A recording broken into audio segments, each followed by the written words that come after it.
Hi, my name's Rest. I'm a Soulsborne content creator with an emphasis on PvP. I recently put out two polarizing videos, one covering weapon setups that work very well against the Masher mindset, and another video of optimal use of Power Stance Great Spears. People responded to both of these videos similarly, feeling frustrated that Elden Ring feels like a matchup-based game, and if you show up with the wrong tool, then you just lose.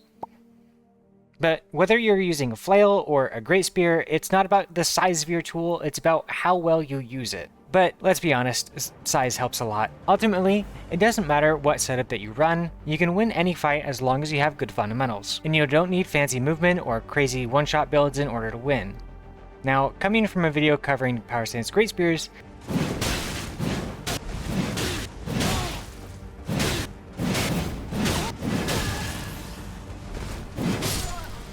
I can see how that's a hard pill to swallow.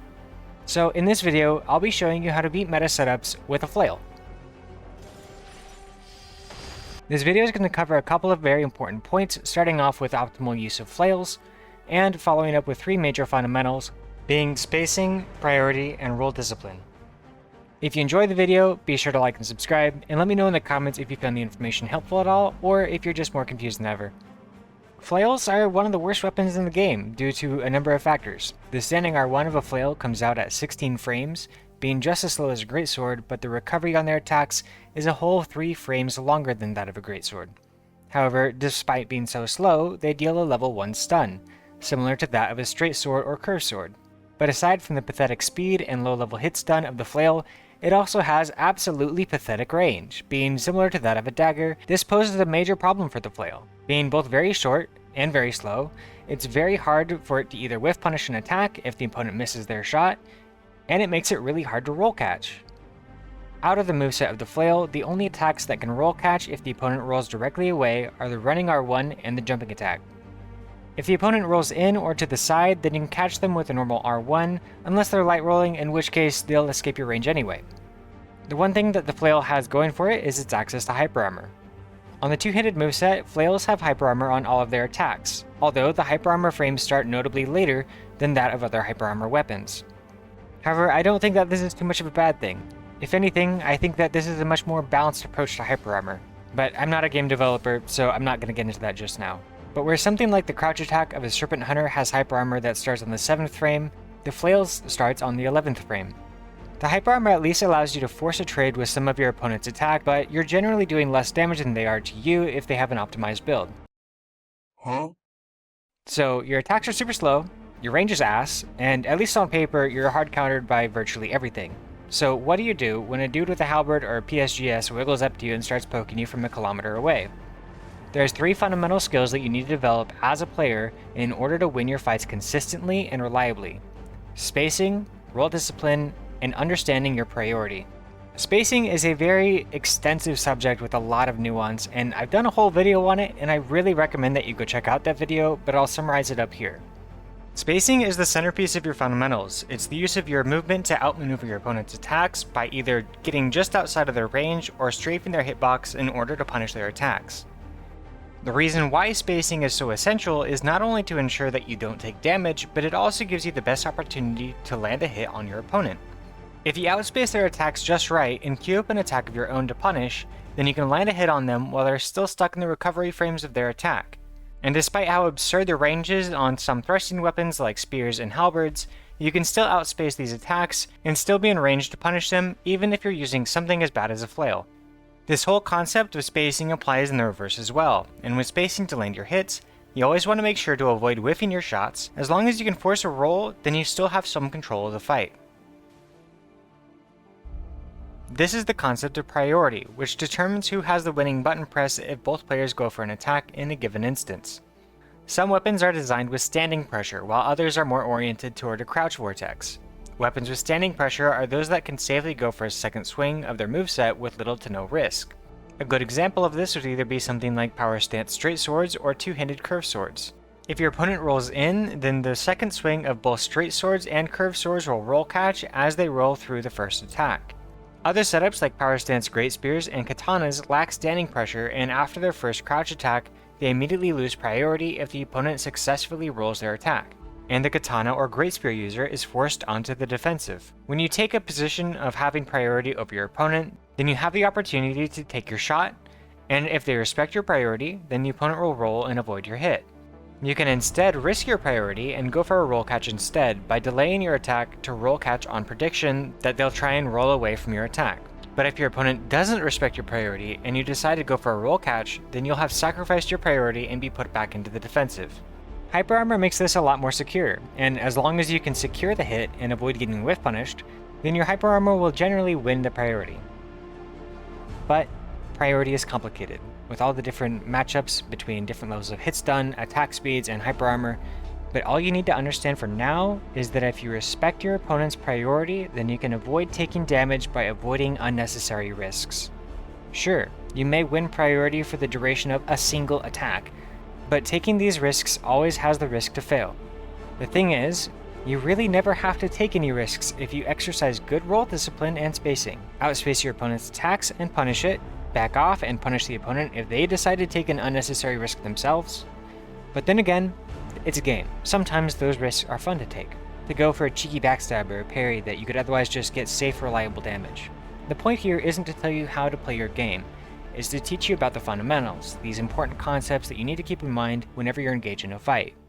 But the better that your fundamentals are, the better your success will be in PvP, regardless of what jank-ass weapon that you're using with whatever god-awful fashion you think looks good.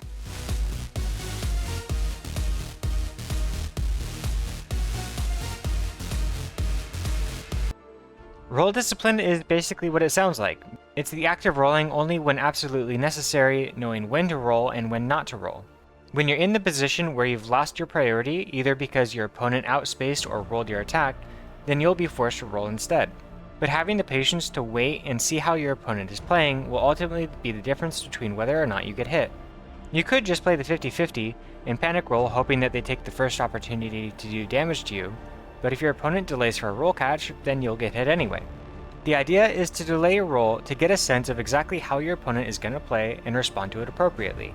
But some things are very difficult to react to, especially when your opponent starts blending their animations with their movement.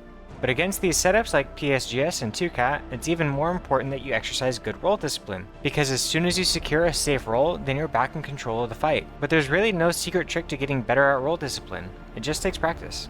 In a few days, I'll be posting a video where I go deathless in the arena for over an hour with only a flail. But at this point in the video, it will be a showcase exclusively with fights against more meta, optimized setups. Be sure to like and subscribe, and let's get into the fights. For these fights, I'll generally be running the Chainlink Flail with Barbaric Roar to help me boost my damage a little bit. With the Barbaric Roar buff, I can also trade into opposing Hyper Armor setups that would otherwise be able to muscle through my attacks. This gives me priority against opposing Hyper Armor in situations that I'd otherwise be forced to back off. At this point, they swap over to Lance. I outspace their jump attack and try for a crouch of my own, but it falls short, so we reset back to neutral. They go for another jump attack, which I outspace, and this time I'm quick enough to punish it with a crouch attack, but I just can't seem to land any follow-up hits. They jump in again, and once again, I space the hit and land a punish. At this point, they're getting pretty low, so I can start using my Hyper Armor to force some trades. I buff back up with a Barbaric Roar, and hit them with a running R2, and followed up with an R2 which finishes the fight.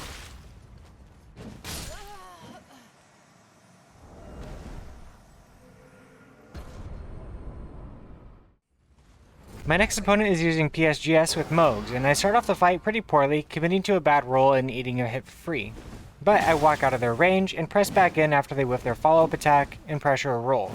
They avoid the backswing, so I disengage, and they jump back in, but I outspace the hit and punish it with a crouch attack. Land another to roll catch, and miss a third, and follow up with the backswing using my Hyper Armor to tank their hit and force a trade. I'm playing a neutral here because PSGS has limited options of aggressing, and it's very safe for me to just sit and wait for them to mess up. They do me a solid and close the gap. I outspace the hit and punish, but get locked in a backstab animation which gives them a free hit. I delay my roll and avoid their hit to get on the inside, but I don't have enough range on my weapon to roll catch.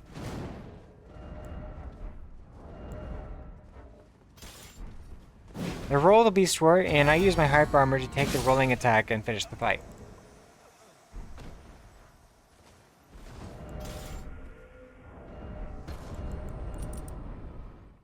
Hyper Armor really makes a big difference in how you can approach a fight. Hyper Armor mirrors tend to be really brain dead, where two people can swing at each other infinitely to never get stunned.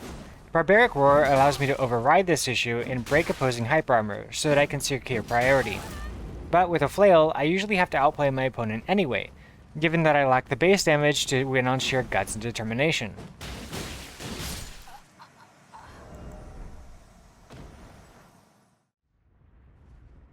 Power Stance Straight Swords have the potential to be a very oppressive setup, given their incredibly fast backswing, ability to frame trap, and consistent poise breaks. But just like anything else, they can be outspaced and outplayed. After punishing their whiff, I avoid their hit, run back in to pressure a roll, and secure a roll catch. They roll in, so I continue to press my advantage, knowing that I'll still have priority. They try to bait a roll, but I call the bluff and end the fight with a crouch attack. I'm generally going for these crouch attacks because they come out 3 frames faster than my standing attacks with a less noticeable animation. Once again, we run into PSGS, and I haven't seen this player in a really long time, but it was nice to run into them again. But their setup is a lot different from what they used to run in the past. They whiff a crouch attack, and I pressure a roll, landing my hit to interrupt the follow-up attack. But they're light rolling, so roll catching won't really be much of an option here, so I'm generally best to take my wins and get out.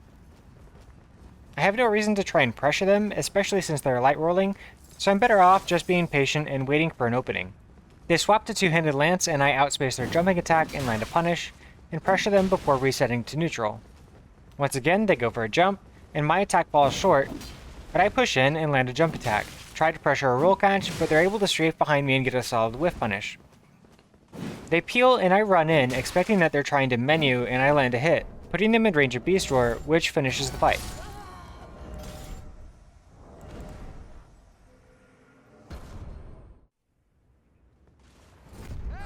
We end up running back into one of the PSGS users from before, and I decide to take a more aggressive approach.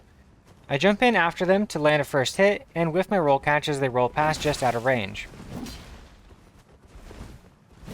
I get an input drop on my R2 and Q it again.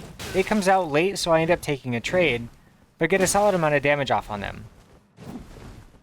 I delayed my roll to avoid the jump attack and reset to neutral. They bait a few hits for me as I try and keep them out, and they land a punish with their running R1, and I patiently delay my roll to avoid getting vortexed. I hit them out of the air with Beast Roar, and panic roll at seeing them in the air, try for a wake up, and land the last R1 to finish the fight. My next opponent starts off really aggressive, and we quickly find out that we have very high latency. They're playing heavy on their running attack though, and trying to desync their attacks.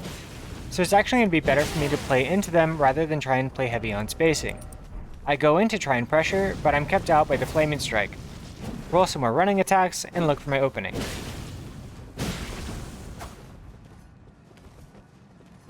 I read another running attack, and strafe the hit to take a trade on the offstock. Pressure a roll for the roll catch, and back off to safety.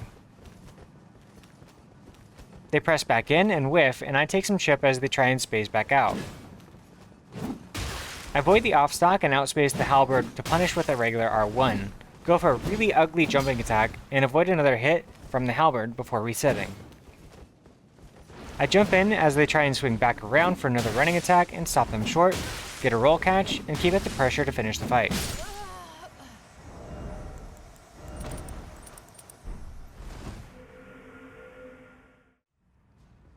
Up next is another halberd enjoyer with Glintstone Phalanx. Phalanx is able to set up a frame trap which guarantees some damage, so I jump strafe to bait the Phalanx and dodge the follow-up attack of the halberd.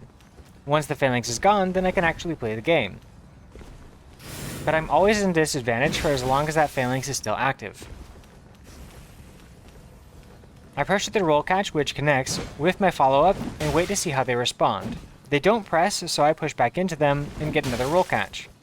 They whiff an attack from Kilo, so I push back in again and pressure a roll, and they go for an R2, which I can safely interrupt with my R1, land my backswing, and outspace their attempted mash out of hit stun. I strafe their hit and stand right next to them, staring deep into their eyes as they, disgusted, roll away from me. You'd think that I'd be used to rejection by now, but honestly, it never gets any easier. The last fight for this video is against that same PSGS user from earlier, who gives me a couple of spins as I tab back into the game. The fight starts off as I fail to outspace their jump attack and fuck up a tally swap. They don't press, so I jump in and land a hit, force a roll, and go for a backswing using my hyper armor to push them back. I get a roll catch as they roll back in, and I reset to fix my bad talisman swap. I try to bait a roll with applying blood grease, but they just stare at me and I freak out and panic roll a few times, but luckily they don't take the chance to punish it. We close back in as they go for a JL1, which I avoid and grab a roll catch from with the crouch attack, land another, and one final R1 to finish the fight. Again, I want to reiterate that no matter what setup you're using, you can beat any setup as long as you practice good fundamentals. At some point, you have to take responsibility for the mistakes that you're making if you ever want to improve at anything, and Elden Ring is no different. Stop worrying about what the other guy is using and just focus on what you as a player can do better if you want to improve at the game. The next video will be the full 1 hour unedited win streak with a flail. Be sure to like and subscribe, and I'll catch you in the next one.